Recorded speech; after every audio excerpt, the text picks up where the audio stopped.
नमस्कार प्यारे साथियों, मैं हूँ पूजा कुमारी और आप सभी को स्वागत है अपना प्यारा सा YouTube channel Avinash education point में। तो आज हम लोग पढ़ने वाले हैं संज्ञा, जो कि बचपन से हम लोग संज्ञा पढ़ते आ रहे हैं और क्लास 10th का व्याकरण में कई बार पूछा गया है और 4-5 अंक का पूछा जाता है। 12th में भी ये पूछा जाता है व्याकरण।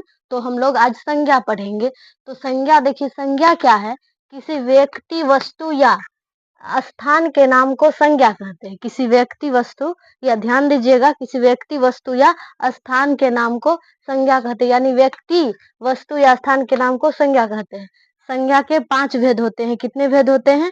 संज्ञा के 5 भेद होते हैं। पहला है व्यक्तिवाचक संज्ञा, दूसरा जातिवाचक संज्ञा, तीसरा है समूहवाचक संज्ञा, चौथा है द्रव्यवाचक संज्ञा और पांचवा है भाववाचक संज्ञा। तो याद रखिएगा, संज्ञा के कितने भेद होते हैं? संज्ञा के 5 भेद होते हैं और इसका नाम भी याद रखिएगा। तो पहला में है व्यक्तिवाचक संज्ञा। जिस संज्ञा से, पहला है क्या है? पहला व्यक्तिवाचक संज्ञा। जिस संज्ञा से किसी एक व्यक्ति या वस्तु का बोध हो उसे व्यक्तिवाचक संज्ञा कहते हैं। क्या कह रहा है यहाँ पर? जिस संज्ञा से किसी एक व्यक्ति या किसी एक वस्तु का बोध हो उसे हम व्यक्तिवाचक संज्ञा कहते हैं। जैसे कि मान लीजिए पूरा दुनिया में भारत देश तो एक ही है, कोई दो तो नहीं है, तो भारत देश क्या हो गया? भारत क्या हो गया? संज्ञा, व्यक्तिवाचक संज्ञा हो गया। और मतलब पूरा दुनिया में वो अकेले हो, एक ही नाम का हो, क्या हो गया? व्यक्तिवाचक संज्ञा। जैसे कि मान लीजिए आपका नाम मोहन है तो ये व्यक्तिवाचक संज्ञा हो गया। जितना भी नाम का है वो व्यक्तिवाचक संज्ञा हो गया। आप लोग अभी सोचिएगा कि मोहन नाम का तो और कोई व्यक्ति होगा, लेकिन आप जैसा 2 कॉपी नहीं होगा। यहाँ क्या लिखा है? जिसकी कॉपी नहीं हो, यानी जो पूरे संसार में एक ही हो। मोहन आपका नाम है लेकिन आपके जैसा सेम टू यू वो कोई नहीं है। मोहन एक व्यक्तिवाचक संज्ञा हो गया। मोहन, सीता, मतलब जितना भी नाम का है व्यक्तिवाचक संज्ञा। मतलब मान लीजिए कि शॉर्टकट में वो पूरे संसार में वो अकेले हो, एक ही हो, वो क्या हो गया? व्यक्तिवाचक संज्ञा। तो समझ गए, व्यक्तिवाचक संज्ञा वो पूरे संसार में एक ही हो, अकेले हो। जिस शब्द से किसी एक व्यक्ति या एक वस्तु का बोध हो उसे व्यक्तिवाचक संज्ञा कहते हैं। अब जैसे कि देख लीजिए, सूरज तो कोई दो नहीं है, सूरज एक ही है। चांद भी एक ही है, पूरा दुनिया में चांद भी एक ही है, दो नहीं है। उसके बाद पृथ्वी भी पूरा संसार में एक ही है, दो नहीं है। मतलब पूरा संसार में जो अकेले हो, एक ही हो, वो क्या हो गया? व्यक्तिवाचक संज्ञा। जैसे कि सूरज, चांद, पृथ्वी, भारत भी हमारा पूरा दुनिया में एक ही है, एक ही नाम का है। और हिमालय भी है, नदी एक ही नाम का है। गंगा नदी भी एक ही है। और गीत लिखा गया है यहाँ पर, देखिए ध्यान से। गीता कुरान ग्रंथ के अनुसार आए तो गीता, कुरान ये सब भी एक ही है, अकेले ही नाम का है। तो क्या हो गया? व्यक्तिवाचक, जो पूरा दुनिया में एक ही हो, व्यक्तिवाचक संज्ञा। आगे देखते हैं अब क्या है। अगला है जातिवाचक संज्ञा। दूसरा है क्या? जातिवाचक संज्ञा। किसी व्यक्ति, अब देखना है इसमें, ध्यान दीजिएगा, किसी व्यक्ति अथवा वस्तु की समस्त जाति का बोध हो उसे जातिवाचक संज्ञा कहते हैं। देखिए, किसी व्यक्ति अथवा किसी वस्तु का जाति का समस्त बोध हो। क्या कह रहा है यहाँ पर? जाति का समस्त बोध हो, यानी कि वो, जैसे कि हम लड़का बोले, लड़का मतलब पूरा जाति, मतलब पूरा संसार का लड़का उसमें आ गया, तो वो हो जाएगा जातिवाचक संज्ञा। अगर हम लड़का का नाम बोलेंगे कि वो लड़का है रमेश, उसको बुला, मतलब जैसे कि हम मान ले कि बोलेंगे कि वो लड़का को बुला कर लाओ, तो कौन सा लड़का? मतलब पूरा संसार का लड़का आ जाएगा।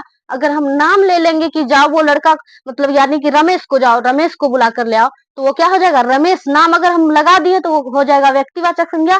अगर हम लड़का सिर्फ बोले तो वो हो जाएगा जातिवाचक संज्ञा। तो आप लोग ध्यान से देखिए, यहाँ पर क्या लिखा है?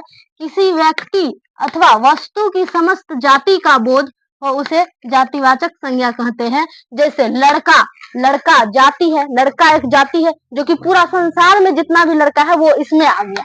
लड़की भी जितना भी हम लड़की बोलेंगे वो पूरा लड़की आ जाएगी इसमें। तो क्या है ये भी जातिवाचक संज्ञा है। दिन, दिन देखिए, दिन सब 7 दिन होता है, सप्ताह में 7 दिन होता है। यहाँ तो नाम नहीं दिया गया है। अगर दिन का नाम दिया होता रविवार, रविवार दिया होता तो ये हो जाता जाति, ये हो जाता ये हो जाता व्यक्तिवाचक संज्ञा।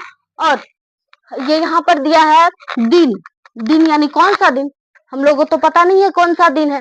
तो ये हो जाएगा मतलब जिसमें कंफ्यूजन हो, वो पता नहीं हो कि कौन सा दिन होगा, कौन सा महीना होगा, वो जातिवाचक संज्ञा। अगर यहाँ पर दिन दे दिया होता कि सोमवार, बताइए कौन सा संज्ञा है, किसमें आता है, तो आप लोग क्या सोमवार को क्या लगाइएगा, व्यक्तिवाचक संज्ञा, क्योंकि सोमवार तो एक ही बार आता है, एक ही है सोमवार।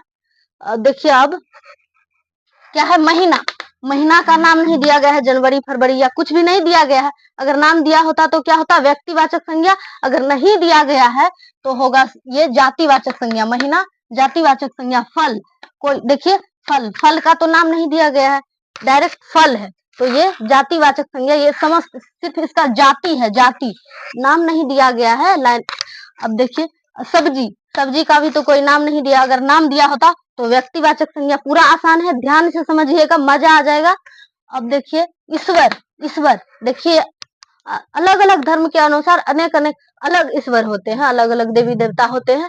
तो ईश्वर, ईश्वर भी तो एक नहीं है, मतलब जाति है, इनका नाम अलग अलग होता है। तो ये क्या हो गया, जातिवाचक संज्ञा। अगर नाम अलग अलग नाम दे दिया जाएगा, बताइए गणेश, गणेश हो जाएगा व्यक्तिवाचक संज्ञा। अब परमात्मा, परमात्मा भी हो जाएगा। अब चौथा नंबर में क्या है, द्रव्यवाचक संज्ञा। क्या है, द्रव्यवाचक संज्ञा। तो द्रव्यवाचक संज्ञा में वैसी संज्ञा जिसे नापा या तौला जा सके उसे द्रव्यवाचक संज्ञा कहते हैं। क्या कहते हैं, वैसी संज्ञा जिसे नापा या तौला जा सके द्रव्यवाचक संज्ञा कहते हैं। जैसे चावल, दाल, चावल को भी नाप कर ही खरीदते हैं, नाप कर ही दिया जाता है। उसके बाद दाल, दाल भी खरीदने जाते हैं तो पहले उसको नापा जाता है, ऐसे नहीं उठा के दे दिया जाता है। उसके बाद सोना, चांदी, चांदी को भी भरी के अनुसार नापा जाता है। उसके बाद हीरा, दूध, दूध को भी नापा जाता है। पानी, घी, तेल, लोहा, प्लास्टिक आदि को मापा जाता है। और सब चीज है। वैसी संज्ञा जिसे नापा या तौला जा सके उसे द्रव्यवाचक संज्ञा कहते हैं। ऐसा नहीं कि जो द्रव्य अवस्था में है उसे ही नापा या तौला जा सके। कोई भी अवस्था में कुछ भी हो, चावल, दाल, सोना, चांदी कुछ भी हो, उसको नापा या तौला जा सके उसको द्रव्यवाचक संज्ञा कहते हैं। तो अब अगला देखिए, अगला है भाववाचक संज्ञा। अगला है भाववाचक संज्ञा। वे संज्ञा जिनसे किसी व्यक्ति वस्तु के गुण, दोष, अवस्था तथा या भाव यानी भावनाएं का पता चलता है उसे भाववाचक संज्ञा कहते हैं। किसी व्यक्ति के अंदर का गुण, दोष, अवस्था, उसका भावना का पता चलता है, हम लोग अनुमान लगाते हैं, उसको क्या बोलते हैं, भाववाचक संज्ञा। देखिए ये ऐसी चीज है जिन्हें हम महसूस कर सकते हैं लेकिन देख नहीं सकते हैं। भाववाचक संज्ञा में क्या होता है, किसी व्यक्ति के अंदर के गुण को, दोष को, बुराई को हम लोग क्या करते हैं, महसूस कर सकते हैं लेकिन देख नहीं सकते हैं। वही हुआ भाववाचक संज्ञा। जैसे कि बुढ़ापा, चतुराई, मिठास, मिठास को भी हम लोग महसूस कर सकते हैं कि कौन कितना मीठा है, क्या कितना मीठा है। उसके बाद दया, दया, श्रद्धा, मित्रता, सर्दी, बुखार, मतलब सर्दी बुखार जो शरीर से रिलेटेड हो वो भी भाववाचक संज्ञा में आएगा। बुखार, लिखावट, लोभ, मोह, आशा, सही गलत आदि सब क्या होगा, भाववाचक संज्ञा में आएगा। अच्छाई, बुराई ये सब भी हो सकता है। अच्छाई,